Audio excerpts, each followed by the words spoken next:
क्या अमेरिका और पश्चिमी देश पीएम मोदी के दौरे से जल गए हैं? ये दावा क्रेमलिन की ओर से किया गया है। दरअसल यूक्रेन पर रूस के हमलों के बाद से ही अमेरिका और पश्चिमी देश रूस को अलग थलग करने में जुटे हैं। उस पर तमाम तरह की पाबंदियां लगा रखी है। लेकिन दुनिया के सबसे बड़े लोकतंत्र का चुनाव जीतने के बाद पीएम मोदी ने पहला द्विपक्षीय दौरा रूस का ही किया, और वो दौरा भी उस समय जब अमेरिका में इस हफ्ते नेटो की बैठक है, जिसमें यूक्रेन के लिए मदद को बढ़ाया जाना तय है।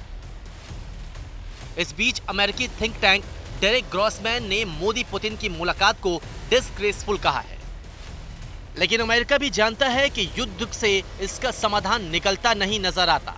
ऐसे में उसे भारत की जरूरत है। उसे प्रधानमंत्री नरेंद्र मोदी जैसे नेता की जरूरत है जो पुतिन के मुंह पर कह सके कि यह युद्ध का युग नहीं है।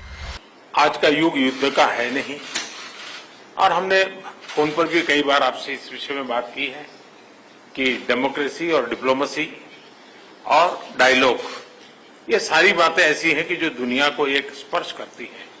आने वाले दिनों में शांति के रास्ते पर हम कैसे बढ़ सके, उसके विषय में जरूर आज हमें चर्चा करने का मौका मिलेगा। जाहिर सी बात है कि भारत ने यूक्रेन युद्ध में शांति की अपील करते हुए न्यूट्रल रवैया अपना रखा है।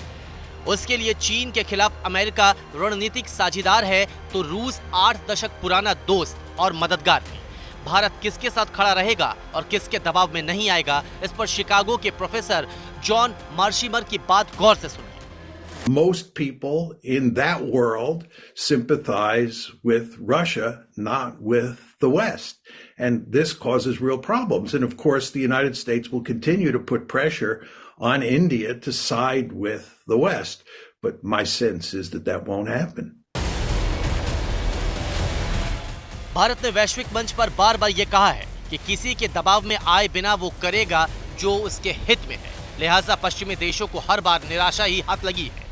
विदेश मंत्रालय के मुताबिक पीएम मोदी का ये रूस दौरा भी भारत के हित और विश्व की शांति के लिए है।